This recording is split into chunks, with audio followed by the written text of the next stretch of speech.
Hello everyone, and welcome to the Warbonds channel. My name is Eric. I'm a locomotive engineer by profession. I'm an avid model railroader and a lifelong rail enthusiast. In my last video, I mentioned that I wanted to make some changes to this channel by making it more informative and making it more interactive for you. So what I've decided to do is begin a video podcast series showcasing the build of a Santa Fe GP60M locomotive in 1-inch scale. Now, 1-inch scale is basically the small end of your backyard or actually ride-on trains. And while I feel that this is an exciting facet of the hobby, there's a lot of people that don't know very much about it. And if they do know anything about it, they find it intimidating. Now, granted, HO scale, N scale, O scale, and so forth are certainly amongst the more popular scales and certainly the more affordable scales. However, when I go and do research on large-scale ride-on trains, I don't see very much information about that. So what I wanted to do is use the build that I'm currently involved with to give you an idea of what you can actually do and why we actually model in this scale, or I should say some of the crazy people like myself. So I'd like to take you on a journey, but before we do that, let's start with a little bit of history of the Santa Fe GP60M locomotives, and as well as giving you a little background on what led up to me even starting this project in the first place. In the late 1980s, the Santa Fe ordered 40 of the 3,800 horsepower EMD GP60 locomotives, numbered 4,000 through 4,039. These locomotives were delivered in the yellow and blue war bonnet paint scheme, which had dominated Santa Fe freight locomotives since the early 1970s. The Santa Fe, known for being a high-speed railroad, liked the GP60s because they were fast and reliable, and also sported a new technology called the high-ad truck, or high adhesion truck, which allowed the locomotives to hold the rail better while reducing wheel slip. Because the Santa Fe liked the GP60 so much, they went back to EMD for another order. However, this time, they gave consideration to a locomotive with greater crew comfort as well as greater crash protection. While brainstorming with EMD, they came up with the resulting GP60M, the M standing for Modified Cab. The Santa Fe was the only railroad to ever order the GP60Ms, but they placed an order for 63 copies, numbered 100 through 162, that were delivered between May and September of 1990. Michael Haverty, who was the president and CEO of the Santa Fe at that time, is credited for using these new GP60 locomotives to reintroduce the old red and silver war bonnet paint scheme. This was the first time that new 4-axle locomotives would be delivered in this paint scheme since the 1950s and 1960s, when the ubiquitous EMD F7s were used to power Santa Fe's premier and luxurious passenger trains. Starting with the GP60s in 1990, every new locomotive that was delivered to the Santa Fe came with the red and silver war bonnet paint scheme up until the BNSF merger in 1995.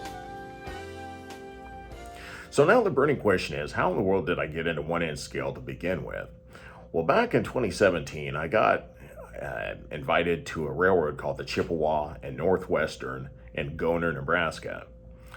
While I was there, I was just hooked. I was mesmerized by all the things that I saw between the equipment and just the interaction of the people, the club members, and it was just a wonderful and amazing time. The smell of the steam engines, just magnificent. And even though I'm a modern guy, I thought, wow, I would love to figure out how to build equipment like this. And so I remember sitting there talking to one gentleman in particular who answered so many of my questions patiently, and I credit this man for a lot of things that I've accomplished since then. But anyway, then it came to the point that I wanted a locomotive. There's a company in Denver, Colorado called Backyard Train Company, owned and operated by Jason Bellatire. He does magnificent work and really love what he does. But when it comes to the hobby, as many of you know, that we all have different interests and we all have what we really want. And well, okay, this is what's available, but do you settle or do you go for what you really, really want? And I said, if I'm going to invest money and time into something, I want what I really, really want. So I didn't know how I was going to achieve that, but one day in July of 2020, I happened to be down in Deschler, Nebraska, at a train shop owned and operated by some friends of mine called Spring Creek Model Trains. And if you know anything about the hobby, they are a very, very well-known shop all around the world. But anyway, their son Mike had just moved back to the area, and he and I were talking and had showed him some things that I had previously built and told him about my dilemma of wanting a GP60M, but just not knowing how to go about building it. Well, he ended up telling me that he's got a friend named Will that he's known for a long time who is a metal guy by profession. So he arranged a meeting between Will and I, and Will decided he wanted to take on my project and work with me in collaboration and see what we could come up with. So I gave him some drawings that I had, and he made some computer-aided drawings to feed into his plasma cutter machine, and has started fabricating parts a couple months later. And September of 2020, I remember going down to his shop and I saw the cab for the first time. And I was just mesmerized, like, oh my gosh, are you kidding me? And Will's like, is this what you wanted? I said, this is absolutely fabulous. This is more than I even expected.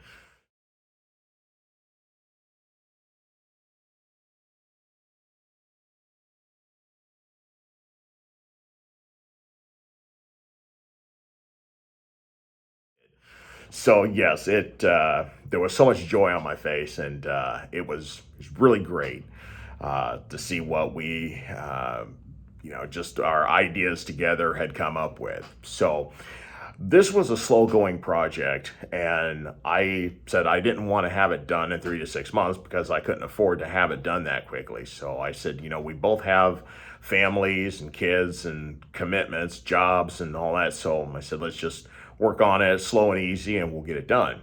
Well, so it's been about 3 years, but it did get put on the back burner because, we had a lot of commitments between the two of us in our lives. But I have recently taken the model. He has done the fabrication, the welding of most of the body.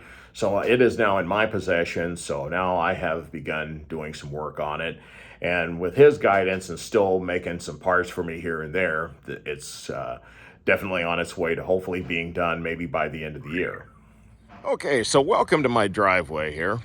I figured today would be a good day just to showcase some of the things that are going on. For one, I just got done fabricating a fuel tank, and I do apologize that I should have actually shot some in-progress pictures as I was working on it to kind of give you an idea of how I did it. But I was actually very satisfied with the way this came out. I actually used some templates that I designed way back when I first tried to attempt a 1-inch scale model. I was actually going to do it all out of styrene, but I figured that it would probably not hold up very well. And some of the parts that you see here, like the traction motor blower housing, the exhaust stack, those are actually old styrene parts that I created. One of the things about this model is that I'm doing things by trial and error. So there are some things that are going to hold up, and there's some things that in the long run probably won't hold up very well. But every day that I work on this, I'm learning something brand new. This is the cab here, obviously. One of the things that I was very, very excited about is when my friend Will fabricated this. Now, this was the first part of the locomotive that was ever fabricated. And you can imagine the joy that I had when I first saw this. Because, you know, when you try to build something, you never really know what's going to happen, or sometimes when you want to build something, you never know exactly how you're going to do it, the right people that are going to come your way to help you because they've got the knowledge to do things. So Will has definitely been very, very instrumental here. But we'll just kind of go around and just take a look here. So like I said, the cab here, and one of the things that I think that I'm probably going to try to do is put a cab interior in it. That's going to take some work, but I'm sure it's something that I can come up with because I'm kind of energetic about things. Since we are on the cab, so one of the things that I actually fabricated were some sunshades. And obviously at this time, we're not going to be welding them on since there's so much left to do. I haven't even started any sanding or anything like that on the actual body and filling in you know, some of the areas there that need to be sanded down and filled in. So that's all in due time, but I just like to take one piece at a time. So like I said, we got the traction motor blower housing there, and like I said, this is actually a styrene part that I actually made, oh man, I don't know how many years ago, probably at least 7 years ago. And of course the project never came to fruition, but however, I'm still able to use it. We'll see how well it holds up. We did actually have some parts that were metal parts, so you never know. Between now and the time that this locomotive's finished, anything could happen. So here we got the exhaust stack here. Once again, some styrene parts. And I try to put some depth into this just to make it look like, you know, it's actually got some depth to it, because when you look in the real stack, you'll always see some depth in there as everything is dropping down into the prime mover. The fans here are all 3D printed fans that Will had come up with. This was one of the difficult areas initially because, you know, there are people that I've talked to, and that's one of the problems that you find is that you'll reach out to people sometimes and because they've got a great product, but then they don't always get back to you on how you can go about purchasing. Okay, we're kind of backlit here, so looking at this side though, we have the radiator grills. Hopefully we can get close enough that the backlighting isn't going to be too bad there. You can kind of get an idea of what we're working with there. Then the inertial air intake grill just behind the cab. Now, for the box at the top, I used a piece of wood, and like I said, I'm just trying to work with what I've got and just figure some things out. But ideally, all of this should be steel, but you know, we're working with what we got, so we'll see how it all comes about. But we've also then got the end sheets here, or pilots end sheets here. And I actually spent some time the other day trying to drill out a lot of the holes. Now, the holes there for like the cut lever pockets there, that was all part of the original fabrication, but all the holes, I'm not exactly sure how I'm going to do the MU hoses, but kind of like the HO scale models, you know, I've just kind of taken a page of that and just kind of drilled those out, drilled some holes for the cut levers there, and then went ahead and drilled some holes down here. Even though this will probably be the front end sheet, we'll see how that goes. I'm still trying to work on fabricating a snowplow because that's one of the parts that I haven't been able to get anybody to really tackle for me, whether it's 3D printing or whatever. So I've got some ideas that I think I will try to work with to see what we can come up with. One of the other things that I was able to fabricate was actually the front door there. I don't exactly know if it's going to open or just be welded permanently shut. One of the things that has been a bit of an issue is trying to find miniature parts and that includes door hinges, and haven't really been able to find anything. Hobby Lobby is a great store that I like going into sometimes because there's things that I can find that I never even thought existed that work perfectly on a model sometimes. Like I said here, the fuel tank. So once again, I do apologize that I did not do any in-progress photographs or videos on this. I actually cut some parts yesterday afternoon, and then we had some guests over for dinner for a few hours after they left. It was late at night, and I thought, well, I'll just start at least some of the process of shaping all the individual pieces. As you can kind of see here, you can kind of see the grains here. So this is a solid end piece right there.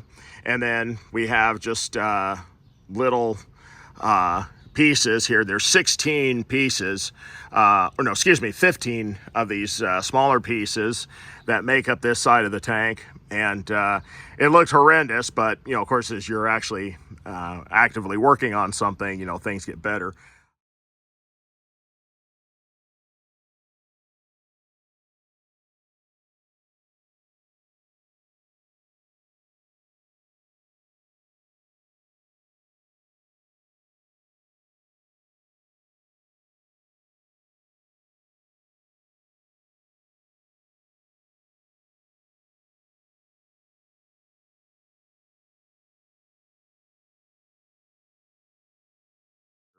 Let me see if I can slide this out here, or else I'll go to the other side and maybe we can kind of get it. So, okay, so there you go. There's some of the horrendous looking stuff. And the reason why that little seam is there is because I started sanding a little bit too soon. And then next thing I know, one of my glue joints popped open. So I had to re-glue it and let it set for a while. So, tomorrow I'll probably start working on it again, doing some sanding, filling, and we'll see what we come up with. Let me see if I can kind of pull it out here without knocking this beast over here. Well, as you can kind of see in there, it's hollow. And I'm sure on another video I'll show you. Probably maybe even do another one tomorrow, kind of showing a little bit more of what I'm doing. But basically what I wanted to do is make the fuel tank hollow so that I could fit 2 speakers in there. And I've got a pair of 5 1/4 inch speakers that are going to go in there to make up the sound. And what I'll end up doing is here adding a video in just to kind of show what the sound system sounds like. Listen. Hearing the whistle when it started up, it went. No, that sounds nice. Yeah. You like that? I do. Yeah.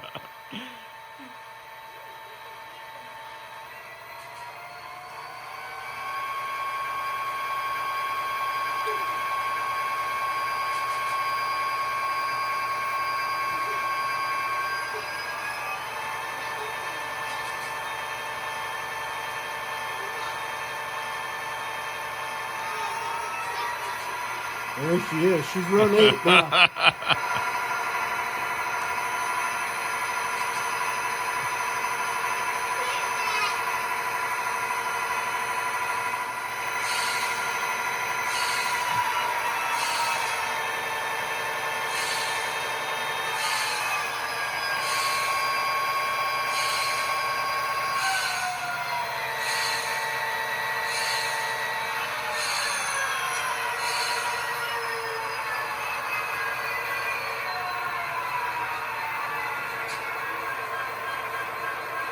Oh, that's nice.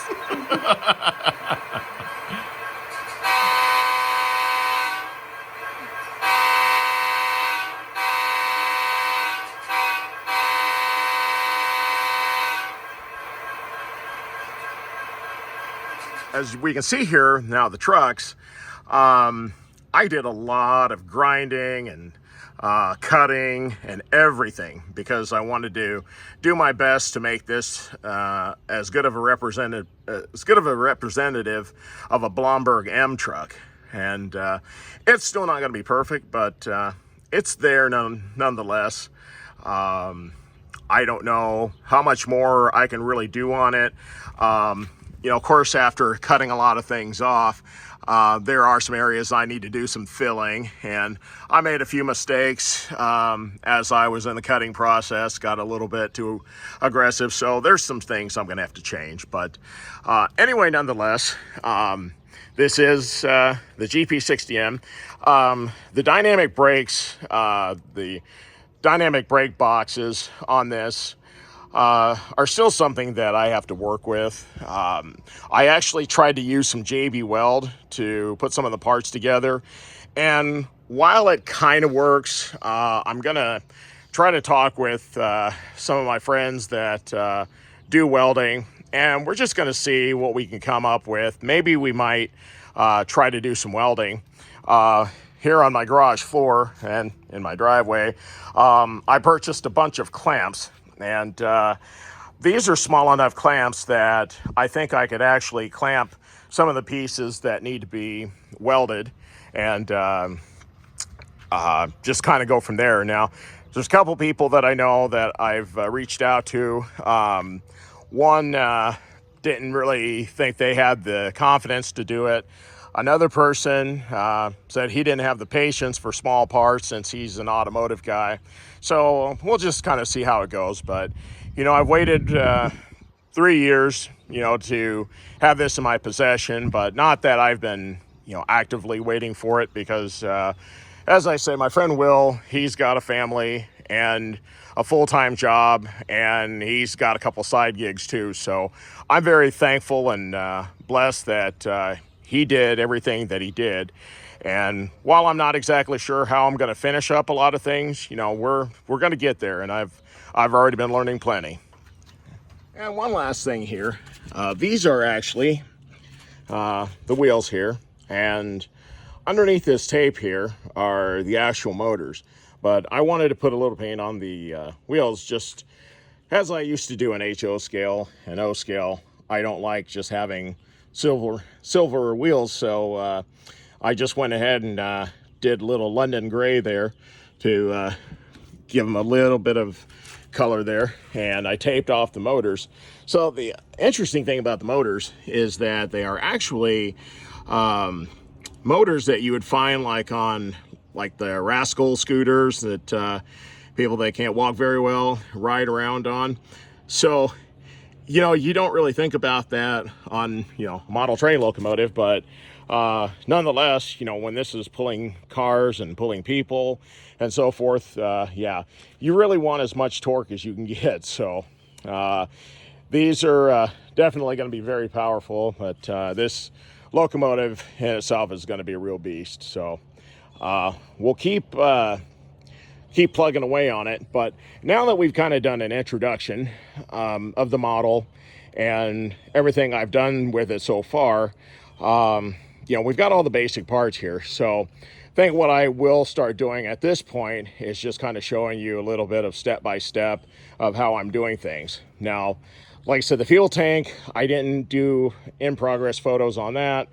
The trucks, I really didn't do in-progress photos on that. And honestly, when I get to cutting, grinding, and all that kind of stuff, it's a little hard to, have a video camera and do it at the same time. So we'll certainly talk about it.